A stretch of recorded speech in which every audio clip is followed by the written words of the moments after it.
Welcome back, Billiken fans. It's Zach Miller, Peter Hale. This is the Midtown Madness podcast.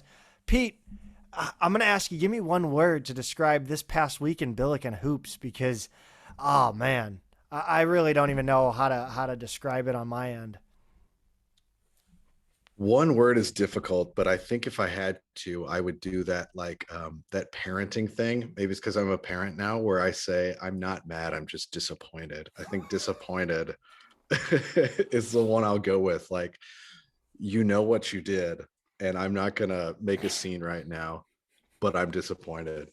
Do you have one word that you can distill it to? Yesterday was rough for me because and I don't want to get into it because this podcast isn't about me, but as much as sometimes I get into my personal life, it's been a heck of a 2 weeks for me, and I really could have used a nice Billiken win yesterday. They did it. They did me great against Dayton. That was a very important game for me. And they made it happen, and I'm truly grateful for that. But they just could not come through for me at Belk Arena. And you know what? I think my problem is I expected too much. I honestly I expected them to cover. I wanted it to. I'm not going to be angry at the end of the day about a loss at Belk Arena. It's not a. It's not. It's not something to cry over. It really isn't. But when you We've get, still never won there. yeah, no, it's yeah, so you can't really get like too upset. I mean, it's just never gonna it's not happening. But I would have appreciated competitive game. That would have been nice. But before we get too far into the weeds, with Billiken Hoops Talk and Sports Talk, I want to talk to you guys about Wheelhouse Bicycle Shop in Creve Coeur. Whether you're looking for a triathlon bike like I recently was, or your kid's first bike, like maybe Peter is soon, go see Nathan Leventhal over at 770 North New Ballas Road in Creve Coeur, or online at wheelhousebicycle.com. Tell him I sent you over. He'll take care of you. He knows his stuff. He's the best in the business here in St. Louis, and he's got everything you can need, whether you're a serious cyclist or you're just getting into riding. And spring's coming up, and I mean, we had beautiful weather here in St. Louis. It was a perfect day for a ride. So go check out Wheelhouse Bicycle over here in Creve Coeur. Just a great place to check out bikes and buy from. Let's get into some men's basketball. Let's get into the weeds because I mean we're gonna have to. But I mean this week started out fun. I had fun. You know, the LaSalle game was entertaining. Yeah, it was kind of a laugher from the start. Never really in question this one. LaSalle is just, we said it last time because we played them so recently. They're just not good this year. I like Moore. I like Clark. I like Nickelberry. Two of those three, Moore and Clark, had a really good game. I mean, really good, relatively speaking. They were good. They were the only players to me in this game who were not just completely anonymous. I literally didn't even notice anyone else on the floor for them. Nickelberry, I think, went 1 for 10. He had a bad game, but yeah, Clark, who's been good against us before, Moore were good. Yeah, no one else on their team made an impression, and I'm glad we put this one away pretty early. Yeah, I thought like Jameer Brickus was supposed to be like hot stuff, and he was a nothing in this one. I literally no points. And then Yeah. you have like Mamadou Dusore, who played the Grandy Glaze role of starting and then playing 10 minutes.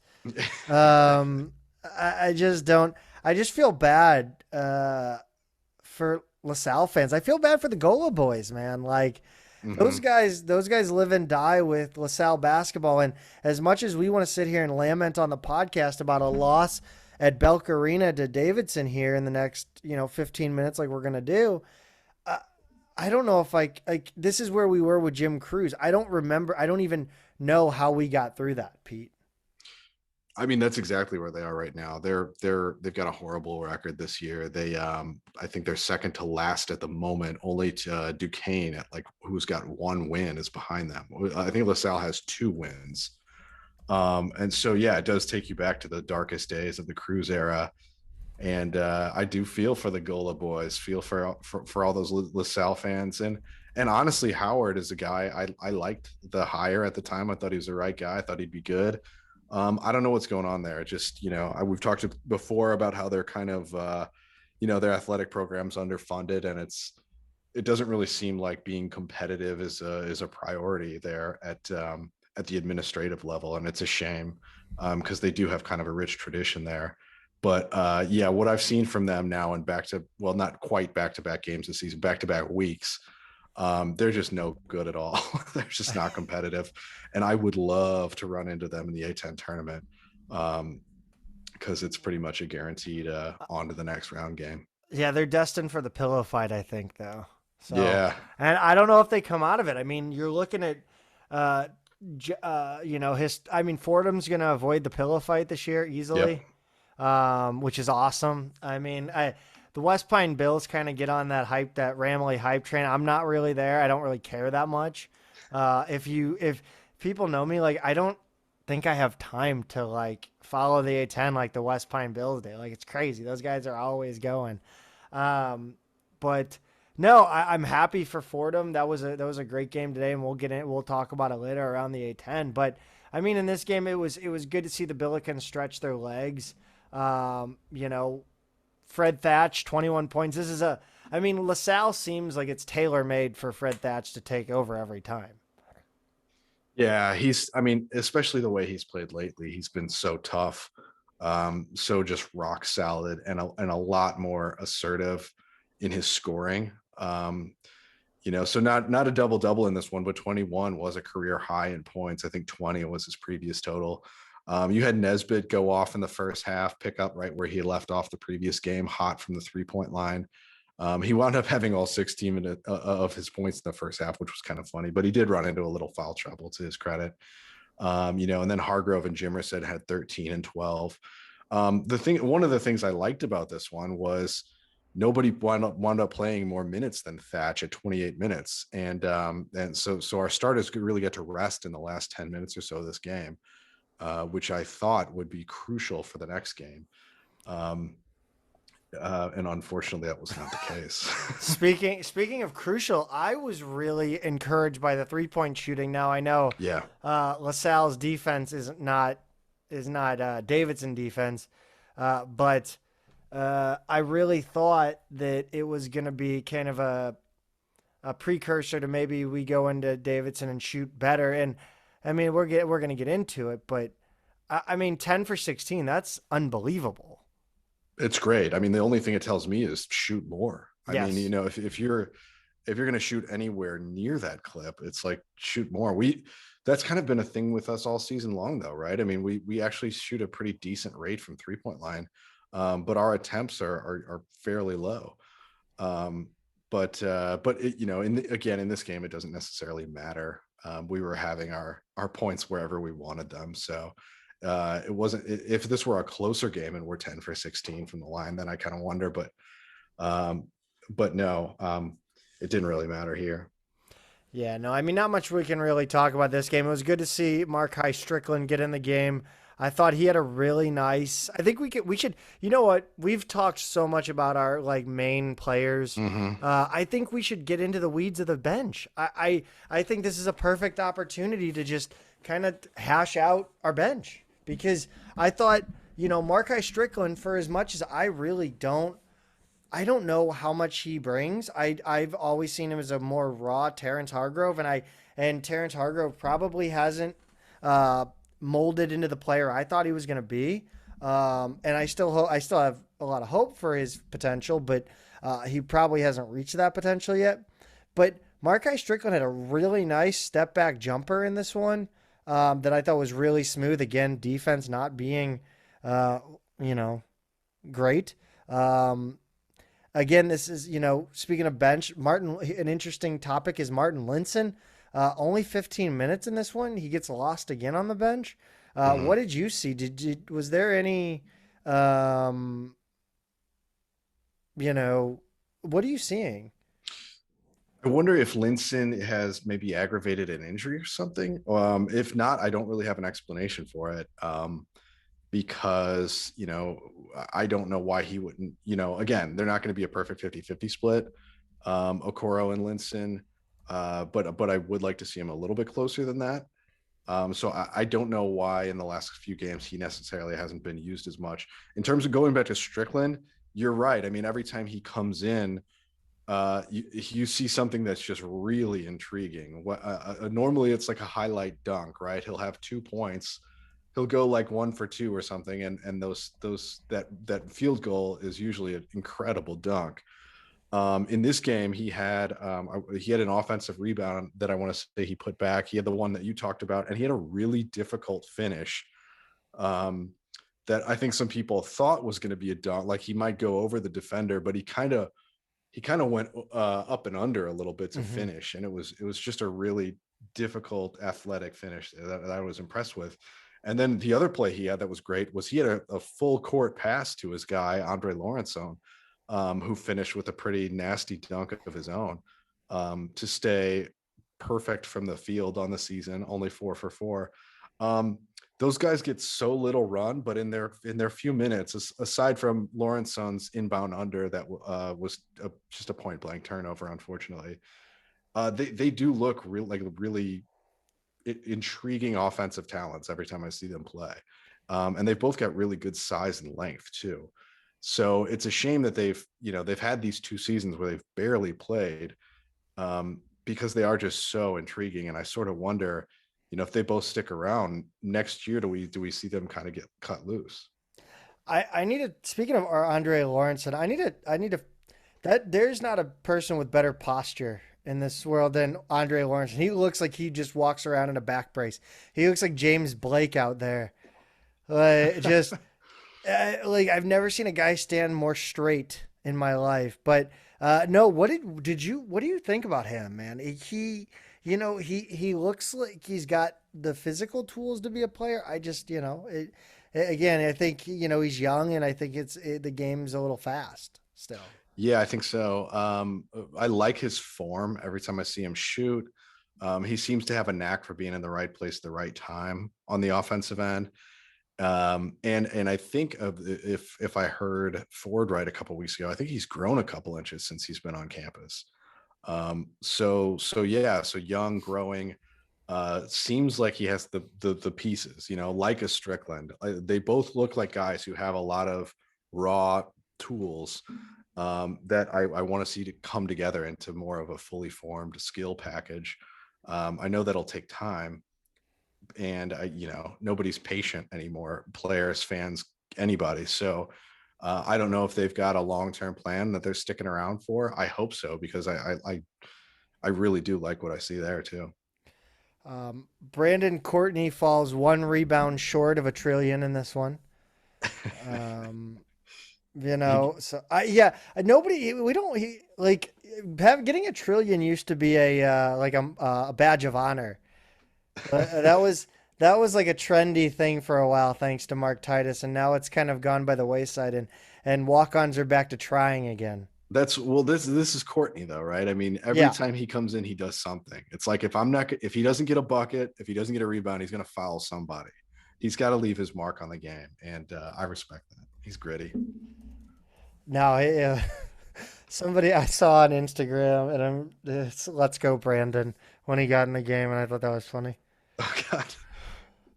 Yeah, that is funny. I love like political, non-political humor. Like it's not Yeah. really like it's just Right, right, right. so. Um, just like taking a meme that's super controversial and then bringing it into uh something totally mundane.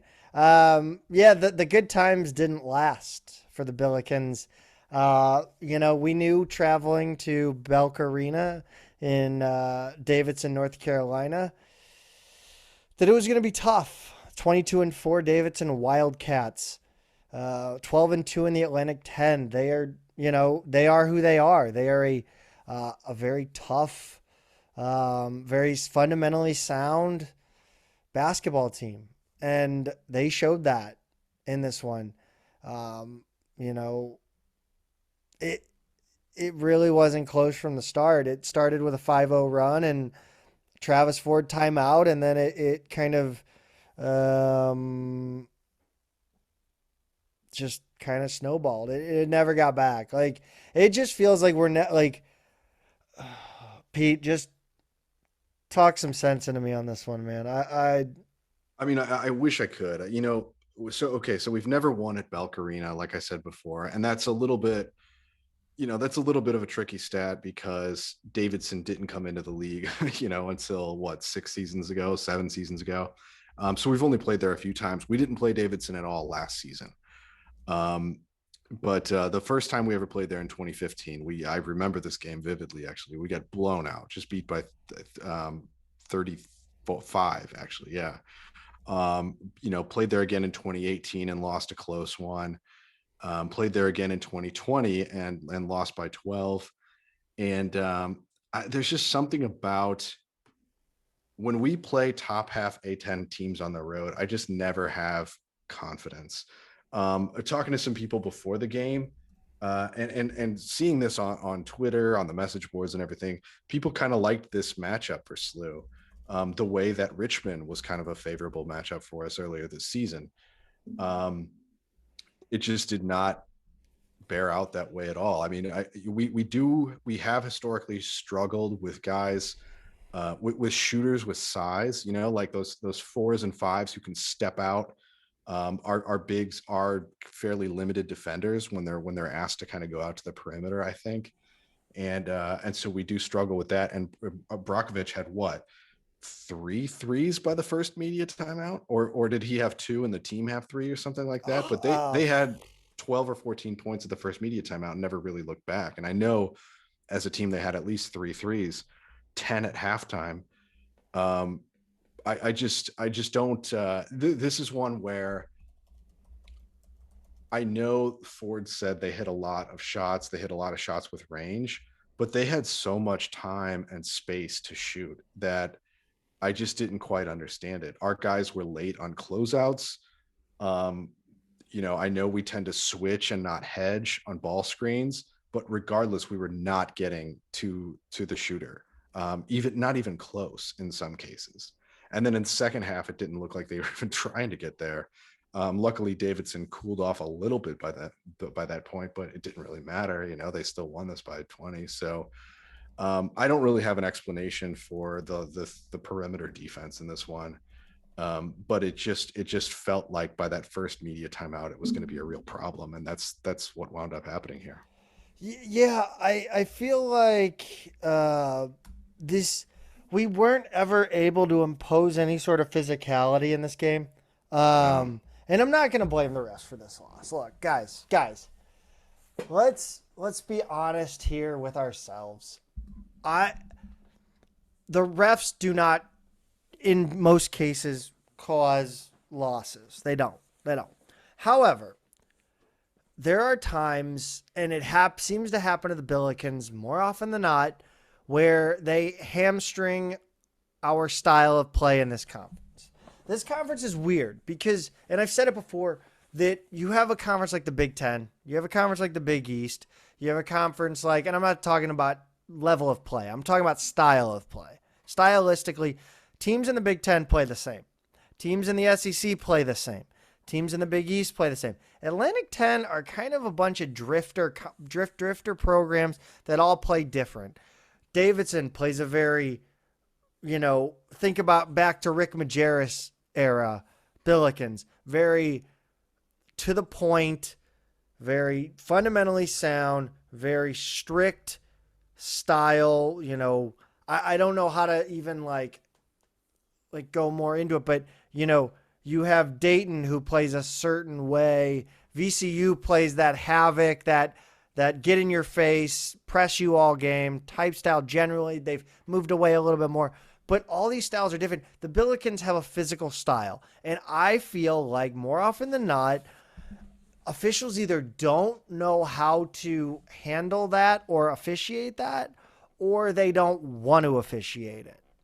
And it's frustrating. It's so frustrating because you go into games and you feel like things are already stacked a little bit against you and you have to overcome at least one thing already before the ball tips. Now, I'm not saying that the officials are against us or there's some grand conspiracy. I'm just saying that stylistically, it's difficult to officiate, I think. Pete, correct me if I'm wrong. I'm happy to be wrong. I'm happy to be called the asshole. because Well, that's, I've always been that. I've always been. I'm happy to take that burden on. I'm that guy that'll take that burden. I usually wait until we're not recording to call you names like that, but Yeah, no, fair enough. there's okay. So there's two major points in what I think you've got there, and number one is I don't really know what our style is. I have a hard time saying we're a physical team. We used the term bully ball a lot when we had French and Goodwin, and the identity of the team was kind of built around those guys. Who were like Goodwin, a guy who scored so many of his points on offensive rebounds or just like getting to the rim and causing chaos. French, who was an undersized five, but who was such a force that he created a lot at the basket. Um, those guys really imposed their own physicality, their own playing style on the game, regardless of what our team's style was. I'm not really sure what our team's identity is or what our style is now, because it's almost like we play to the style of our opponents, to varying degrees of success throughout the season. And I think that's been true for a few years, or well, at least for the last two or three. I don't know. I came away from this game wondering, like, who are we? What are we trying to do there? Because we knew going into this game, Davidson is one of the best shooting teams in college basketball. They're one of the most efficient scoring teams, inside and out. Um, they're not a team that's punching it in a lot. They're not a very strong physical team inside. Everybody on their team can shoot it. They move the ball around well, and defensively they're okay. They're adequate. But I thought, if I'm Linson and Okoro, I'm loving this matchup. Yeah. If I'm Thatch, if I'm Hargrove, like we can Nesbitt, we can get points at the rim on these guys. And what do we do in the first half but miss a bunch of layups? Right. I Um, it was a baffling game to watch, because I thought, like, okay, even if Davidson's hot, even if they're shooting the lights out like they did in the first half, I'm still shocked that we weren't even at 30, you know? Yeah, I just go at them. Like Yeah. make the and I again I don't know if we try. I did it didn't feel like we tried and we got neutered in a way as far as physicality goes or going right at them. Again, there was the issue of what's an offensive foul and what's a block. Ugh. That was brutal. I'll single that out for days. Like that's fine. Um, that's a problem with officiating all around the country. That's not a Billiken issue. But it didn't feel like we tried to impose our will on them. And Yeah, it I feels think like we that's right. sit back. It feels like we just like are okay, just kind of just being like they kind of have my personality in a way, like a very like I'll just go with whatever. I don't care. Like, where do you guys want to go to eat? I'll just figure it out. You guys do. I'll handle it on my end. And I So feel, and that's not how you win games. That's not how you play competitive sports, yeah, in my agreed. mind. And so yeah, and so I had gotten to your first point about identity, and I think that's right. And the second point about how that manifests in terms of officiating, we played Iona earlier this season, and I talked about Patino and how he loves to kind of test the refs early on and see how it's being called, how tight, kind of what they can get away with. I don't feel like that's kind of what we do physically, because we are a more physical team. We obviously, time and time again, we've been talking about this. We get called for more fouls than our opponents. We probably commit more fouls, maybe not as many more as we get called for. But when you're already the team that's seen as the more physical team, and very, very true against a team like Davidson, Mm-hmm. um, you just don't get the benefit of the doubt. And Davidson also outsmarted us in every facet of this game, and Absolutely. baited our players into stupid frustration fouls. How many of those fouls were frustration fouls? I didn't agree with every single foul call, and there's no way the first half, Davidson should have gone into halftime with 4 fouls, but they still baited us into a lot of stupid stuff that was regrettable. So I just don't think we play that physical style with a purpose, with a focus. We found out right before this game started that Foster Lawyer, a candidate for A10 Player of the Year, their point guard, who's an excellent player, definitely an all conference player, who knows if it's a first or second team or whatever, Michigan State transfer, who, by the way, SLU did offer out of high school. We find out right before the game that he's going to be out. He's in a boot, healing from an injury. And my thought is, well, okay, we already have kind of a physical advantage against this team, not necessarily a height advantage or a skill or shooting advantage, but we should be pressuring the ball hard, you know? And I don't mean just throwing a full court press at them the whole game, but like really cheat out on the perimeter. These guys can shoot. They don't have their point guard, their starting point guard. So we really got to get in there, disrupt passing lanes, and just stay on these guys, challenge them to punch it inside, give them a little more room inside, punch it inside. And we didn't do that at all. Instead, they just had their way with us on the perimeter. And their backup point guard looked like he could have been an all-conference starter. Yeah. I didn't get that at all. Yeah, and then some of the stuff where then you do jump out on them and they blow right by you, and I don't understand how that's possible.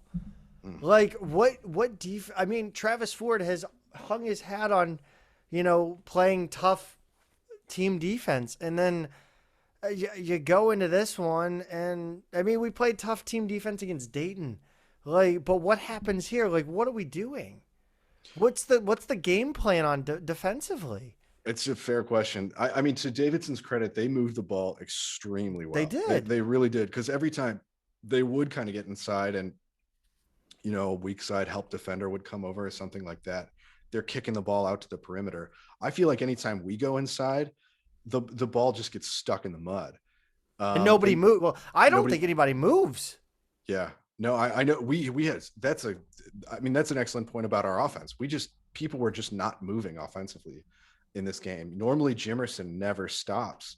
And in this one, he just kind of floated a little bit more.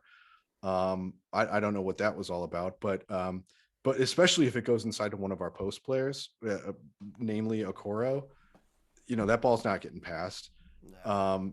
And too many times Collins has gotten in deep, gets into the lane, and then has nowhere to go.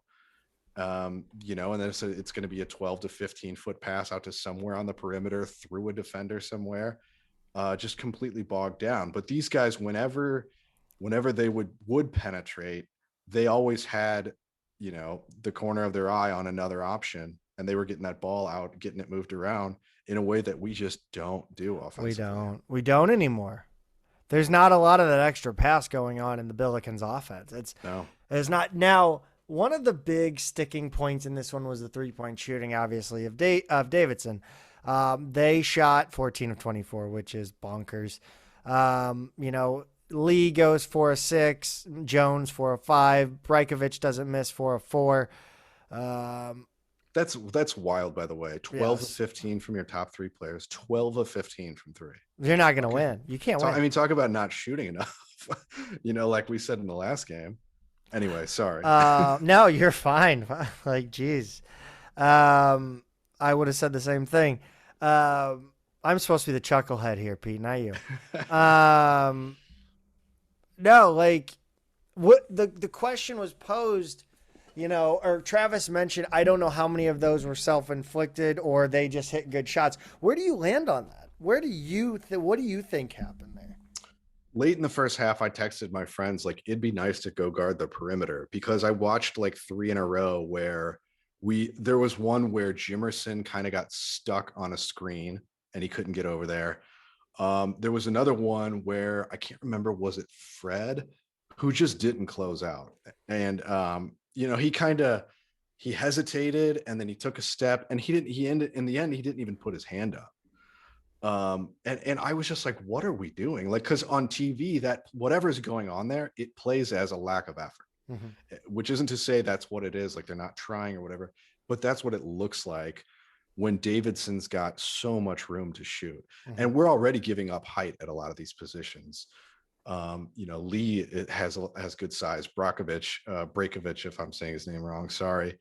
And who's the other dude who, Michael Smith, Jones, Huffman. Jones is another one. Yeah, Jones is another one who he's the one on Davidson whose name you mostly don't even think about. He's typically kind of been their 6th or 7th guy, and then just plays with us and puts on a shooting clinic. To be fair, in that excellent game they had earlier this year against Richmond, he went off in that game too. So I definitely knew that was something he could do. But all of those guys have pretty good size. They've obviously got good shooting touch, and they just had so much room. And whether they were pulling up from 22 feet or 28 feet, it just didn't necessarily matter because we were nowhere in the neighborhood. So I don't necessarily buy the excuse that they weren't just shooting Steph Curry threes and happened to be hot. You know, a lot of them were right at the 3-point line. Oh, this game was. It was really awful. disheartening. Yeah. And they put in. Here's another questionable decision. Terrence Hargrove on Lee. Hargrove is not defensively sound. He is a chaser. He is a I will defend you with athleticism when I get beat. And Young Jung Lee is just way too smart to be defended that way. I would have personally liked a Nesbitt on him. I think Nesbitt is sneaky good defensively.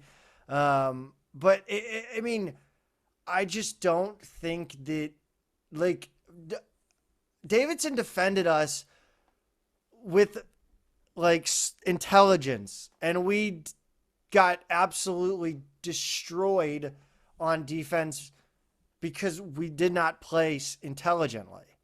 Like, they were confusing the hell out of us the entire game. The times you talked about missing an assignment or having an open player, that's just, in my mind, that's just Davidson running their offense and absolutely getting us lost and having a guy wide the hell open and buckets.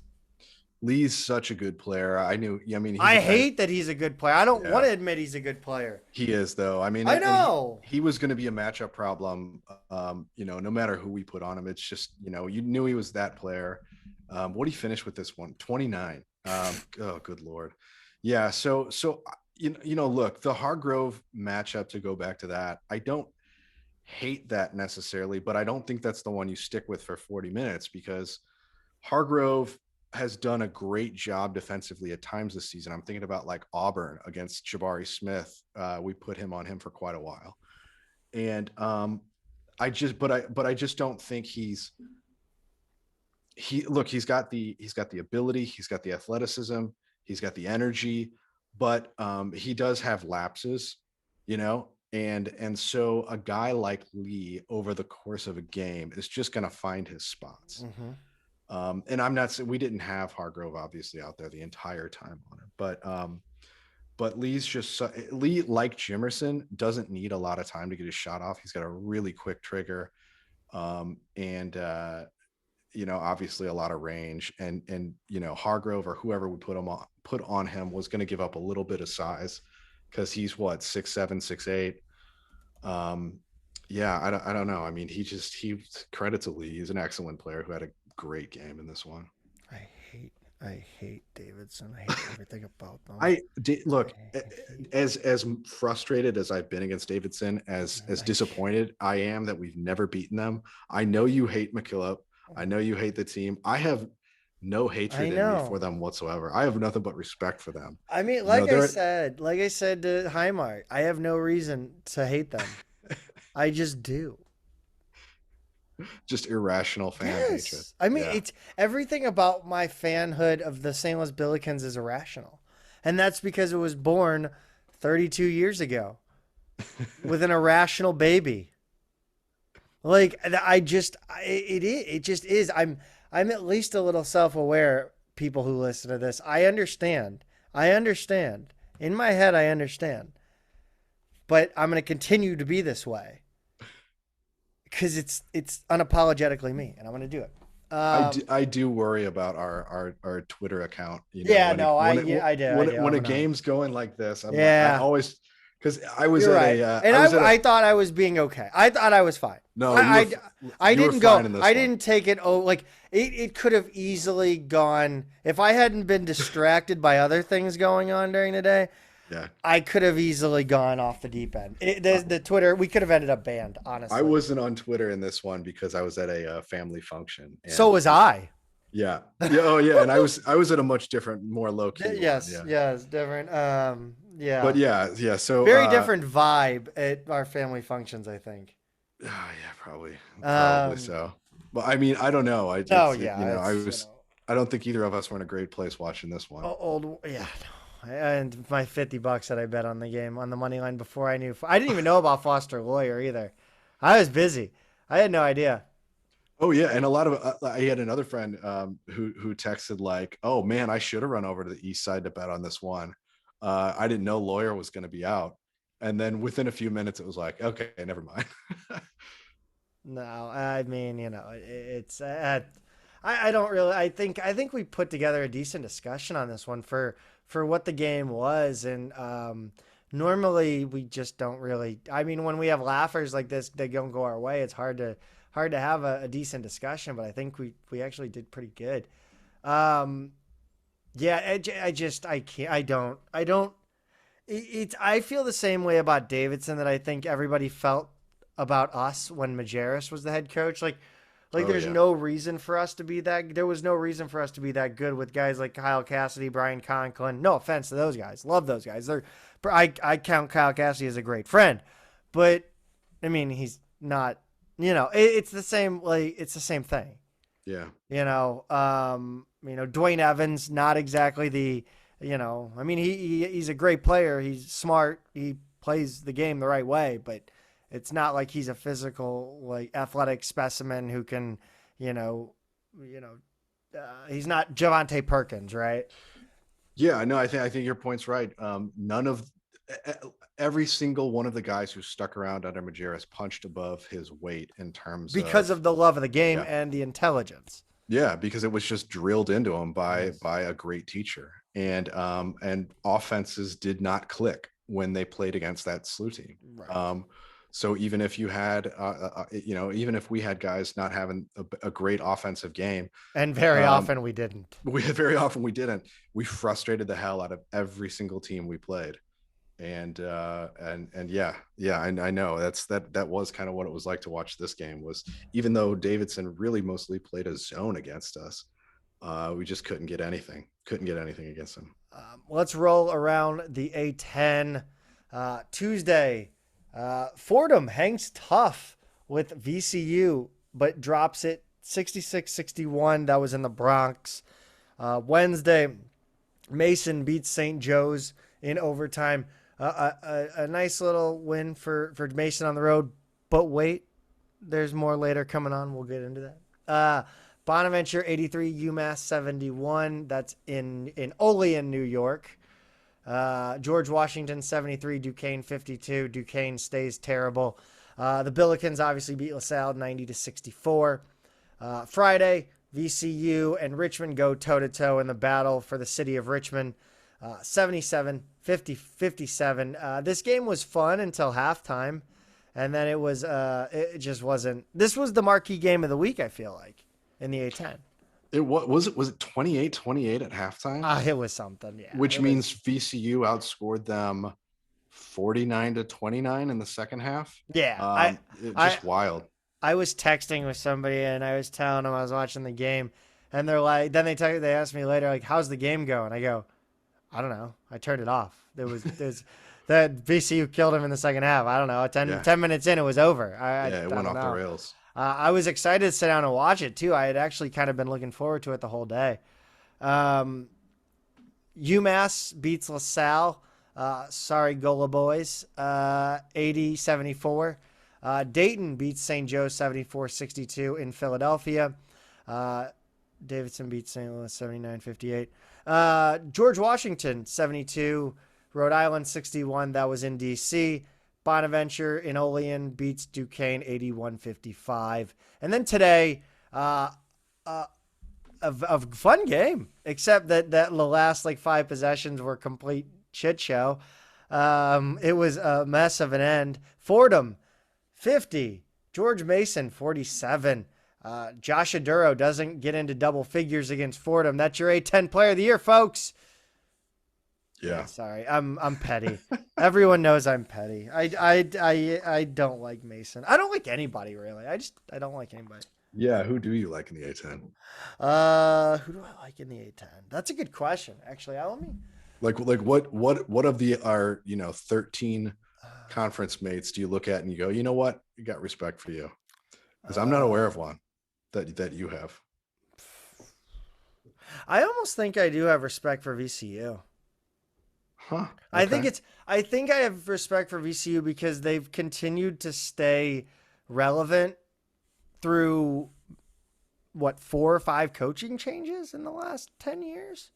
Yeah. Like And three at least. Like and what? oddly enough So to play a consistent style across yes, those yes. very strange. Yeah, Shaka, Rhodes, throw in Wade. Anthony Grant, I guess, too. Yeah, Wade, yeah. Will Wade. Will Yeah. Wade, yeah. I mean, that's impressive. I'm sorry. Like Dayton can like the Arch I love the Arch Baron Cup. I just Dayton, I can't deal with Dayton. But VCU, I mean they do it well.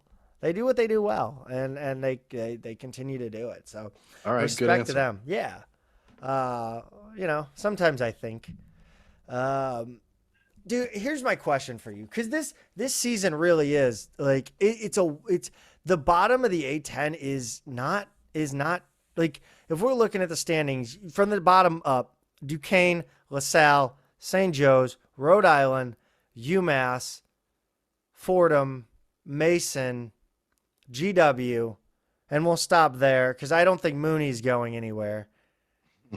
You know, but as much as Fire Mooney Mafia would like to think he is. Um, Duquesne's coach has been there. Dambrot's been there for a while. We'll call it a stale yellow light. Well, your coach that's been there for a while, still yellow, like it's about to turn red. Yeah. LaSalle, Howard's been there a while, still yellow light. St. Joe's is who's over there? Is that McCall, or is Oh, McCall at that's UMass? UMass. We'll St. get to him. Joe's. Oh The gosh. Philadelphia guy, right? Yeah, who replaced Martelli? Yeah, he's Why been is there. Yeah, he's Billy Lang? Billy Lang. What Yeah, has he been there? 3 years now? 4 years? yeah, that's about right. That's about right. So stale yellow light. Rhode Island. He's been there. He's a very stale yellow light. If they don't turn things around quick, UMass McCall. What is it? He's got 3 road wins in the last or whatever. Like it was his first A10 road win this year. He's got what 3 years under his belt. You're looking at Mason. I don't even know who the coach there over at Mason is. Obviously, we're not going to talk about Kyle Neptune, who just got hired, who's actually doing really well. Jamion Christian at George Washington has been there for a while. I mean, how many of these coaches could reasonably be looking for new work next year? I mean, I I mean, see at least 4 I think a lot of this depends on, on the athletic department. That's Right? exactly, yeah, that's the answer. We always ask, like, what is the desire of these athletic department administrations and the school administrations? A lot of these are just medium-sized, private, high academic schools, with good traditions in big cities that don't necessarily seem to have a sense of urgency around excellence in athletics as kind of a vehicle for their school, right? So I don't see many of I'd have to look at like the individual contract situation of a lot of these guys to give you a better answer, because I don't see how many of those schools that you just named are going to eat one, let alone multiple years of a coach's contract, even if And, the guy's making under $1 million.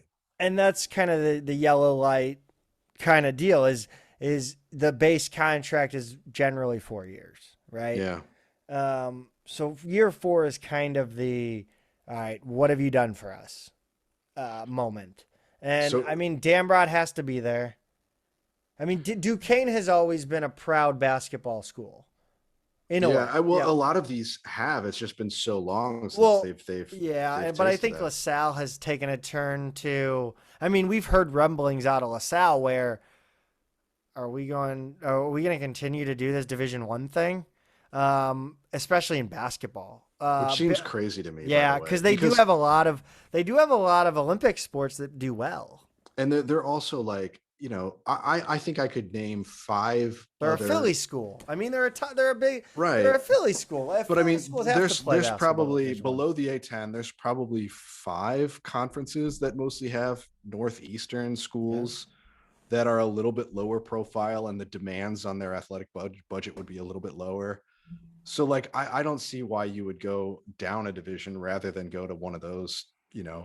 America East, the Northeast, Right. the Colonial, the Patriot, or the MAC. I don't know why you would go down a division instead of going to one of those. Like, it's I don't know, going D2 instead of being a conference mate with Iona is just that's a weird call to me if that's what they end up doing. But anyway, regardless, um, I don't think there's a whole lot of motivation at a lot of these schools to get rid of dudes.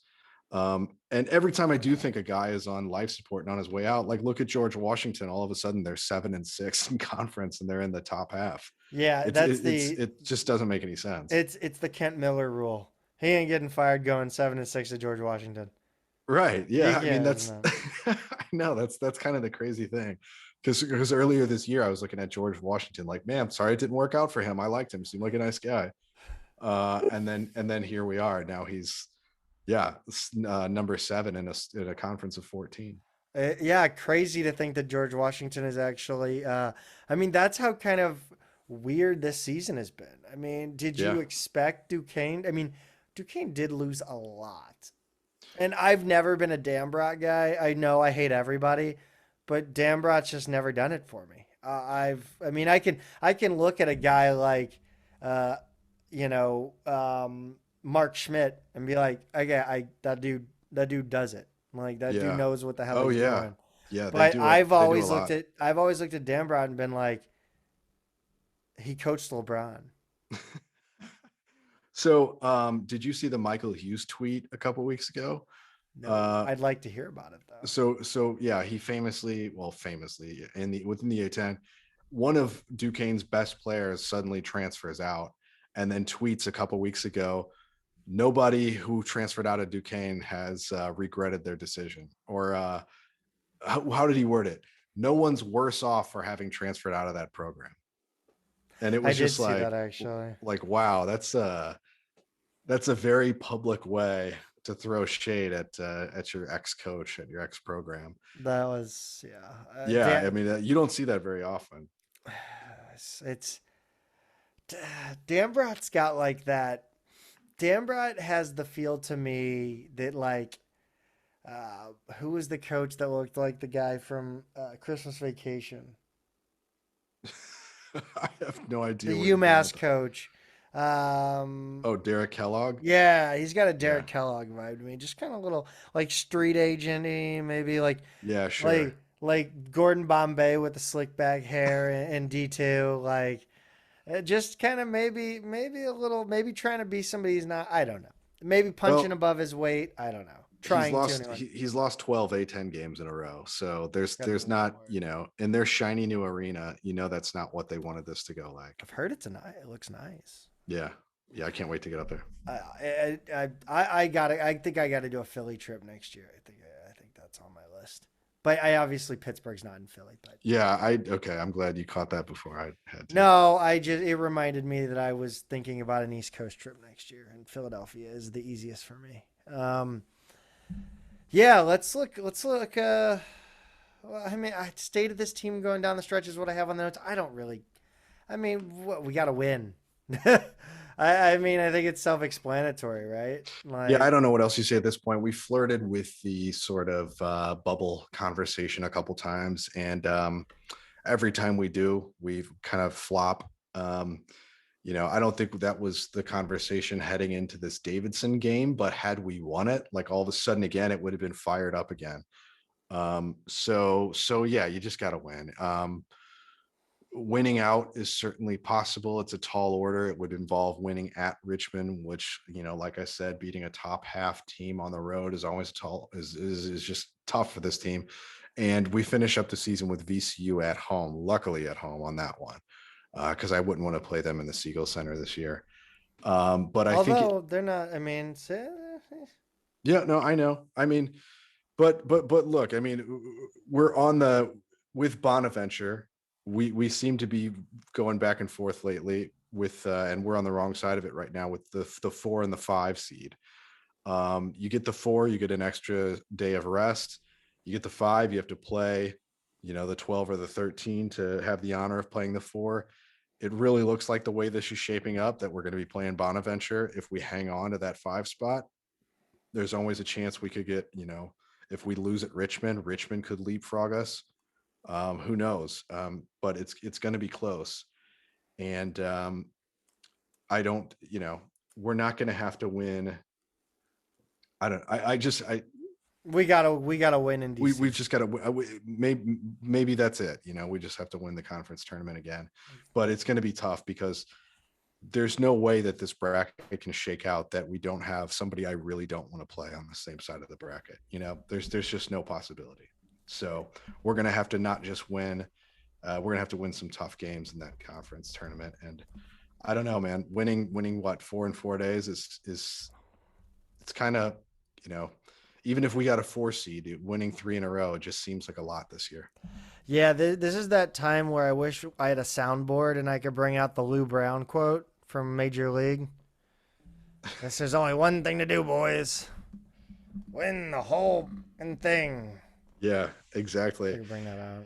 And I don't think it's a year where we're going to have, much help from the bottom half, if say we did wind up with the 4 and Bonaventure was the 5, I don't think LaSalle or St. Joe's is going to beat Bonaventure in that game. It's not that kind of year. If I see Dayton on one more bubble, that's a joke. I'm sorry. That's a joke. I genuinely don't understand how Dayton seems to be getting more love on the bubble and Davidson less. I know the computer rankings do not like Davidson for whatever reason. They've ever since the end of the non-conference season, I've looked at them as an at-large team. Yeah. And that has, even with a couple losses, that has not really changed for me. Dayton, on the other hand, I just see those 3 losses right out of the gate on their season and just kind of go, I mean, I guess they righted the ship, but I just have a hard time going, you lose to those 3 horrible teams, those bye games. I think Bonaventure is the most likely to go. Bonaventure is more likely to win the tournament, I think, than Dayton. I don't see Dayton beating us in DC. Honestly, I think we beat Bonaventure in DC if we play them a third time. I do. Just because it's a third time.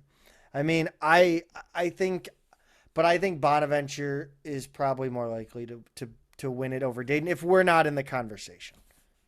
Yeah, I mean, but look, I mean, we should at this point expect to play I mean, I think we're gonna, the way we're playing, the way Bonaventure's playing, I think we're gonna wind up being a 5 or a 6, and if we get that 5, it's probably gonna be Bonaventure. So we better be prepared to play them a third time. All you can hope there is that the fact that those guys all play so much, maybe they'll be tired by that point. I'm not hoping for injuries for anyone, but that's obviously the big risk for Bonaventure is staying fresh, staying healthy, because Schmidt's going to play those guys 38 minutes a game. Yeah. I wasn't holding my breath when Brajkovic went down, by the way, just to be clear. Oh. No, I mean, if he wouldn't have come back in that game, I wouldn't have been upset. I wouldn't have been upset. I would have felt. I would have hoped it would have been a day-to-day kind of injury. Yeah, day-to-day. Yeah. Week to week, maybe. Week to week. Month to month. Let's let's look ahead, because at the next couple games, it seems to be favorable matchups. I think St. Joe's comes to town on Tuesday. They're 10-15, 4-10. They're bad, real bad. Yeah, they kind of overachieved, and I think in non-conference, I remember having that thought about them, or at least I think I said it on here about them after their non-conference. Given that they lost Ryan Daly, it didn't really bring anything in. They have Taylor Funk and Jordan Hall back, and they've got Obina and Reynolds and Brown, who kind of round out the top 5, and then there's a huge drop off basically to their bench. They've got 5 guys. Those 5 average between 9 and 15 a game, and there's just not much else behind them. Kind of a just not very good selection of role players, basically. So definitely a team that if we can get one or two of those guys in foul trouble in the first half, that would be a favorable way to kind of put this one away. It's certainly a game SLU needs to win handily. But yeah, St. Joe's, they lost in overtime to Mason. They lost at home by 12 to Dayton. Neither of those are necessarily bad wins. But they're third from that's the bottom line here. Look, they're 12th in the conference, and we're playing them at home. We've just got to put this one away. Absolutely. Obviously, players to watch: Jordan Hall, Taylor Funk. I truly had no idea who was on this team. Well, I mean, right? We only knew him for Ryan Daly, right? Yes, I mean, yes. when Beer you play pong them, champion Ryan Daly. you cannot look away from that guy when he's playing. Everybody else is just a replay. It's like a foosball table. It's like they're anonymous. That's the guy you're watching when you play St. Joe's. So now that he's gone, it's like, okay, who's back? Yeah, he'll be great in the Stranger Things prequel as Sean Astin's character.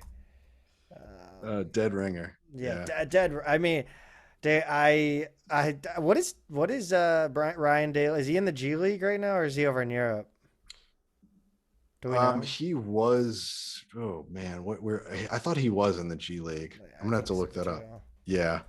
But regardless, Clippers. He's in the Clippers. He's playing for the cool. Agua Caliente Clippers. Nice. That was my best Spanish accent. Sorry, Senora Berberich over at Francis Hall North. If you're still over there, I have no idea. It's been over 15 years. Yeah, we got Richmond though on the road Friday. It's always a fun matchup. I kind of enjoy our games with Richmond. They always seem like it's an interesting contrast in styles. And we usually come out on top, so that's positive too. Yeah, and Richmond is one of those places. A couple of years ago, when they were one of the better teams in conference, we did win there pretty easily on the road. Was that 2 seasons ago? I want to say. Was that the year they came back here and the like nobody was at the game because it snowed, and like it was stale as hell, and Richmond just beat us and then it was like. Yeah, I think I know Richmond always comes to town and there's something weird that happens and it's a stale atmosphere and they always like really give us a game. That might have been a couple years earlier. It's funny because now that I'm looking at it, we've actually won our last 2 games at Richmond. So the one I was thinking of was in January of 2020 and we won there by 16. We did play them last season at home and won by 5. And then let's see, we played them in the A10 tournament in 2019. Obviously won that one. We've won 5 of our last 6 against them. The only loss was a home game January of 2019. That might be what you're thinking of. And we lost by 3. So yeah, recent history, which actually is kind of an important thing against this team because they more or less have had the same roster for like 4 or 5 years now. So the fact that we've played so well against them for the last 4 years is a pretty good sign. Even if we're not playing our best ball right now, and they've been at least fairly competitive lately. So yeah, we beat them by 7 at home last time around. Tyler Burton was really the only one who gave us issues. I think he scored half of his points on the free throw line, but he wound up with 24 in that game. Golden was miserable in that game. He was. Like, I'm not saying like played miserably, but he just looked like he was having a terrible time. He looked like me after 1 o'clock on Mardi Gras. Just, I want to go home. I hate it here. This sucks. It's cold. Which is kind of funny because I think Burton and Golden are the 2 who actually on paper are pretty good matchups against us. Like I said, those less it with Burton, who's more of a 3, but Golden, the guy who can, with an inside out game, seems to be like a good matchup against us. And I remember him kind of being off in that game. I can't remember if he was kind of nursing an injury or something too, but regardless, hopefully we see that version of Golden again on Friday. Yeah, and a little wrinkle to throw into this game is we didn't have Martin Linson for this one. And That's Markai right. Strickland started this game in the Grandy Glaze role, played 3 minutes. And Yeah, and got in foul trouble, right? yes, real Yeah, quick. yeah, Two yeah. fouls real quick, and then he sat. Yeah, we're gonna Yuri Collins is gonna have to take care of the ball a little bit better in this one. He had 6 turnovers last time around, and I mean, you expect that when you go up against a team with Jacob Gilliard on it. He is the NCAA leader in steals, as far as I remember. This is again another game where I think Jimerson can play well. Jimerson played really well inside the 3 point arc in the last one. Hmm. 5 of 14. He really his usage rate was insanely high. Um, so I mean I think the Billikens again should be expected to come away with a win even though it's on the road and you know how I feel about A10 road games Yeah. Another note about Jimerson is this is a homecoming for him again. from Richmond, Virginia. So that's extra incentive for him to kind of go the extra mile. And Collins did have a very good game the Yeah, last he did. time. Just Um, a few turnovers. yeah, so coming off to kind of lackluster games from Collins, I think that he has been big in bounce back games He this really season. has, So and I kind of feel like he's due for a big one here. yeah, I'd really like to see I think that is the next step in the evolution of of Yuri Collins is figuring out a way to get to have your game when things are stacked against you. And Yeah, not allowing a letdown game anymore. And not so much, you know, having that star game, but just being yeah. steady when things aren't going well for you instead of having, that poor stat line game. So Yeah, I think so. And I think he's also he's a good kind of chip on his shoulder kind of guy. And absolutely. Gilliard has seemingly, I don't know, as an obviously not an outsider, but Gilliard has gotten a lot of love for, the steals record and everything this year. And I think Yeah. Collins kind of likes to make a statement against, dudes like that who maybe get a little overhyped when he thrives on being, unknown, underhyped. So I think that's maybe a little extra wrinkle there as well. One note just to kind of set SLU fans' expectations: Richmond fouls less than almost any other team in the country. Mhm. So be prepared. We're playing an A10 road game against a team that almost never gets whistled. I think they're like in literally the bottom 10 out of 359 D1 teams in terms of fouls per game. So set your expectations accordingly, SLU fans. Are you Just are you just talking straight to me right now? Is that what you're doing? I happen to be looking at you at the moment, but I'm talking to SLU fans in general. Be ready to be frustrated in this one. I almost want to say just like set the officiating aside because we know it's not going to be favorable. We just don't. We get whistled a lot. They don't. We're on the road. It's the A10. Refs aren't good. Just be ready. As an outsider, this matchup really is greasers versus the Socias. I figured I couldn't throw in a second Emilio Estevez reference, so I had to go with the. Uh, Jesus, that was a great book, by the way, and a good movie. S.E. Hinton was like 14 when she wrote that. Did you know that? I did actually, yeah. Yeah, Uh, it's I a great. wasn't prepared for this one in the notes though. Yeah, no, I didn't. I didn't. I threw it in. It's actually in white text on a white background, so you Hmm. might have missed it.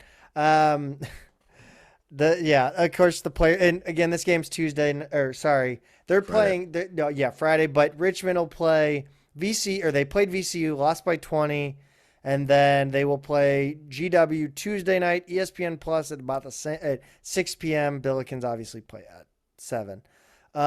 Players to watch in this one, obviously Grant Golden, Tyler Burton, and Jacob Gilliard. Uh, Peter, the Billiken women continue to really battle hard, despite the injury epidemic that has plagued this squad. And I really think Billiken fans need to take notice and appreciation for what these players are pulling off.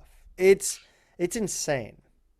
It really is. I mean, given what they've been through, you just expect them to kind of lose out and quietly fold their tent on this season and just rest up and get healthy for next year. Mhm. And yet they come out against St. Joe's with 6 available players Three of whom played the entire 40 minutes against a team that played 11 players, and they win 51-46. And Just an incredible performance. the one lone reserve was Yeah, not on the team at the beginning of the season. that's right. Yeah, it's only what, her third game. It's ridiculous. It's crazy. It's just, um It's like when you play like a rec league sport, like a beer league sport, and you have like the minimum guys, and the other team has a bunch, but you win because you don't like the combination is better than the like. It's almost like St. Joe's by having like all these combinations they could possibly put together. They just put the wrong combination out there, and because the Billikens just had the right combination of players left, we're playing well. yeah, I mean, it was just, they just outwheeled them. Yeah. And yeah, that this combination definitely worked um in this game. I'm just so impressed anytime this team wins, given how short they were. And in this one, not just, having a short roster, but you don't have Harbison, No. your best player. So you really need everybody else to step up, and they did. Just so impressive. Yeah, absolutely. Lisa Stone, whatever she's doing to get the effort out of them, can you pass that along to the men, please and thank you. Yeah. They move on and they dropped the game to a good LaSalle team. 14-11 overall, 7-6 in the Atlantic 10. It's on the road at Tom Gola swimming facility. Um, yeah, 73-65. Not much. I don't even really want to get into it and analyze it because it's just not fair. No, I mean, they just got in a big hole in the first half, and they did have a big third quarter, and honestly, they got to within a possession or two at the end of the third quarter, and then just didn't have enough in the end. But They it had a was good to, huge bench for this one though. Two players. two players, yeah, and it was Yeah. great to see Harbison back. Mm-hmm. She had 21. I also want to call out Martinez almost had a triple double in this one: 7 points, 11 rebounds, 12 assists, just a massive game. And that's the second time in a couple weeks that she's come really close on a triple double. That's good to see against a middle to upper level A10 team too. It is, yeah, and because she did not have a great game in their And previous game against St. Joe's. and she struggled. I feel like this season. I mean, I think Julia's great. I don't like. There are times where the decision making just may not be there. I think. And I mean, she's still young. So I mean, I think what was it, Yeah, 2019?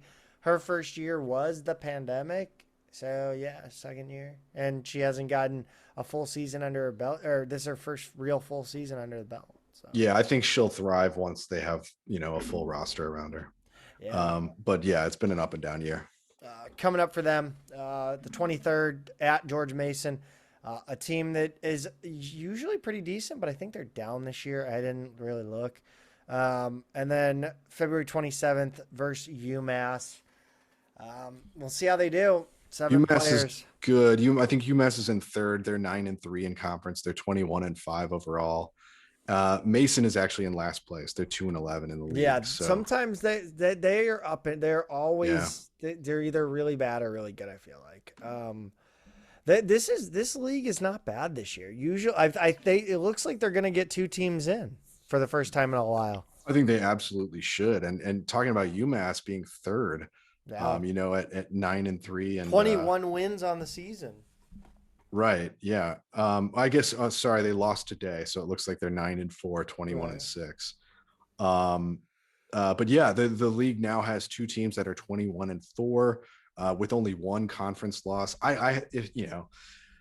Look, I know there's a lot that goes into the committee, but I have a hard time looking at Dayton and Rhode Island and keeping either one of those out. Right. I bet I would place a healthy bet that one of them wins the A10 tournament, which would at least make it a little easier. But I think you got to put both of those teams Absolutely. in the tournament. Yeah, definitely. Pete, I tuned into the swim dive champs for a little bit on Friday. I gotta say, I might be interested in watching a meet or two next year, man. I wish more was on ESPN Plus because it was kind of fun to watch. Yeah. The Billikens weren't really expected to light the world on fire, but they did have some good Yeah, they did. They've got Vertigo. What's his Oh, first name? I'm jeez. lapsing on his first name in the And I moment, was but too lazy to put it in the he finished fifth. Daniel Vertigo. Thank you. So he finished fifth in the 100-meter breaststroke, and then the next day goes out and wins the bronze in the 200-meter breaststroke. And before we go on to that next one that I was too lazy to put in the first name, let me find that next one. Um, It but was yeah, I mean, Emily Leonard. Emily Leonard. Emily, right? So she wins, or she came in fourth in the 500 free. This is one where it's literally 110-page PDF when you look at the whole conference tournament, not tournament, but the meet results over the span of 3 days. As far as I can tell, SLU's just not the best team in the conference. I think they finished eighth on the men's side, 10th of 11 on the women's side. But they did, they had those results that were pretty solid. They did set a few new school time records. So yeah, it's one of those programs you just want to see keep getting a little bit better. And Have one or two people compete for medals in per year. right. And yeah, so Yeah. no, it was cool, and it nearly made me puke seeing some of the 100-meter splits, or the 50, the 50-yard splits that Yeah. they're going they're doubling times that I can. I mean, I've been I it's impressive, man, and SLU's still not that good. Yeah. And the A10's not that good. The top of the A10 isn't even that good, and they're still it's insane, man. Yeah, I was gonna ask. I know because being an endurance athlete, Yeah, over here, so to speak. is the pool your weak link It of the three in um terms of timing? Probably, yeah. Okay. Yeah, I mean it's all about it's technique, man. Yeah. They're incredible athletes out there, guys. But for swimming, someone who's if you watch the Olympics, sorry for hitting my mic there. I don't know if everybody heard that. But there was a guy from an island nation, and he was probably 230 pounds. Dude came in fourth in his event. He was chunky. It's technique, guy. If you have great technique, you can out swim an athlete. You really can easily. So, I mean, the skill of swimming is out of this world and totally unappreciated. So, shout out to the swimming and diving teams. I don't really know how much they actually put into diving. That I'd be interested to see. I really would love to learn more. So, if anybody knows Halliburton, or if Halliburton wants to send a player over, or a swimmer or diver over, for real, educate us on yeah, this. we'd love to learn more. Send me a swim cap, I guess, maybe. You know what though? Major League Baseball is locked out, but that chat we had with Darren Hendrickson, man, dude, it's got me hyped for spring for baseball. I'm excited for Billy Ball. I don't know. Yeah. I don't know how we're gonna do. But I really would love to. I'm hoping to get out to at least one game per week, weather permitting, this spring. That's what I'm committing to right now.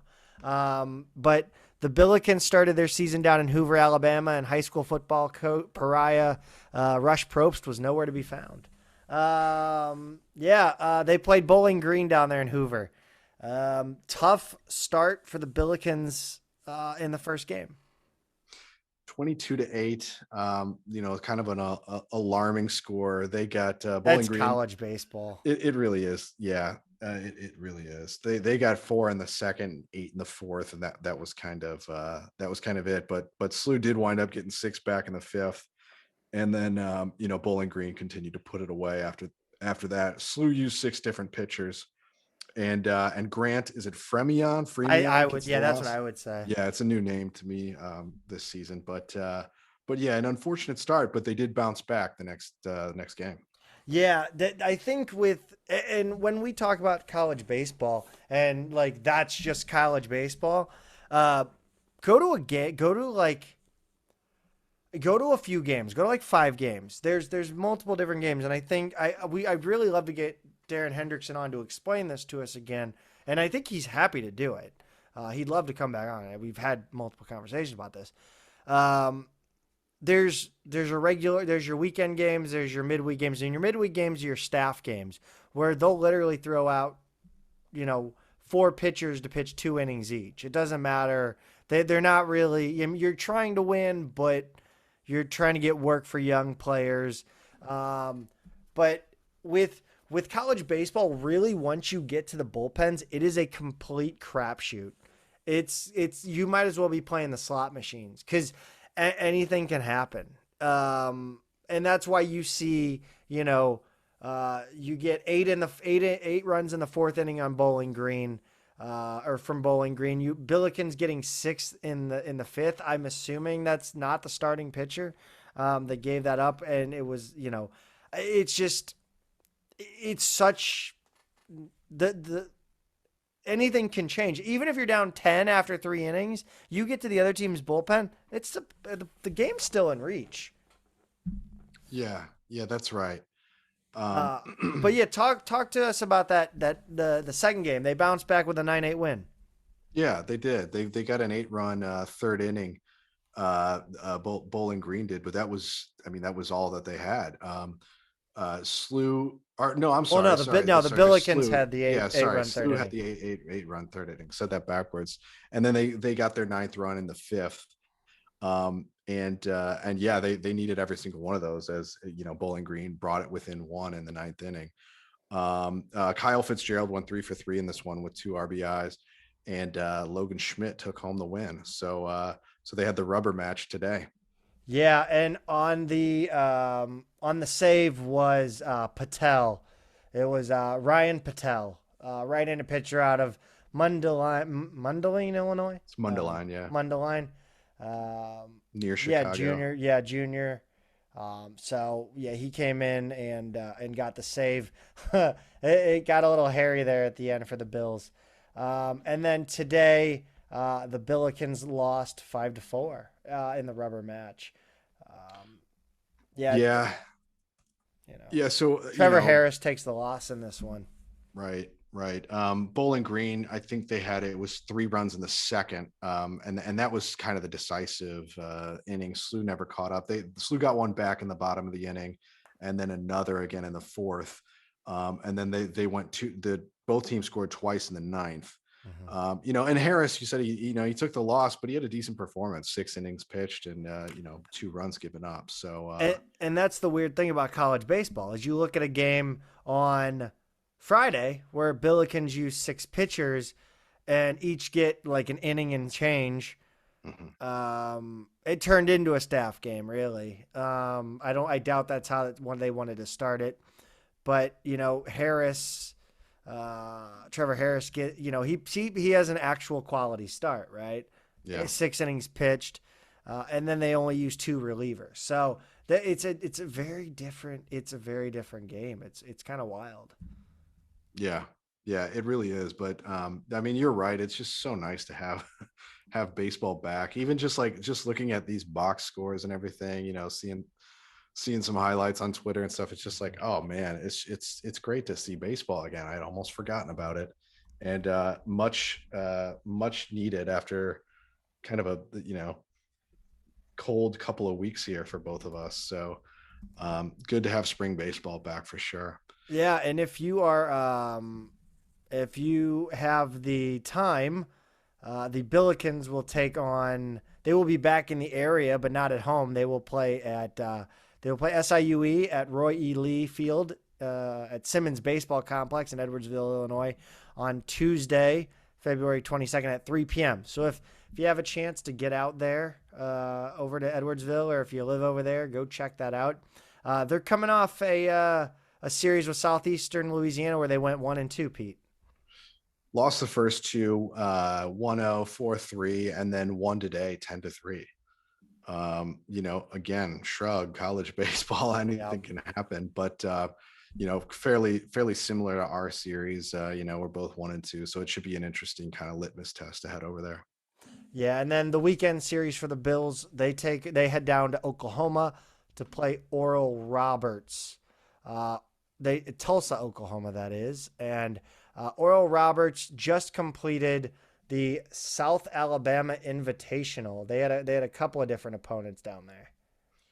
Lost 5-2 to Tennessee Tech, and then beat the host team 3-1 before losing today against Radford 7-4. Yeah, so teams that can be beaten, obviously. Mm-hmm. Baseball's weird, so we'll see how these games go. Hopefully, Oral Roberts uses ESPN Plus. I don't see anything. All I'm seeing is live stats. I'm seeing TV on ROUSN.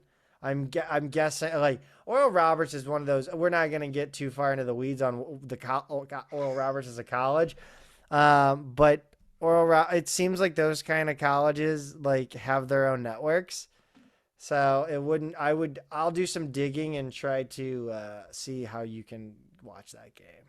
Yeah, it's a unique place. Yeah. There is a on the top. There's a network link, so it looks like you'll be able to watch the game.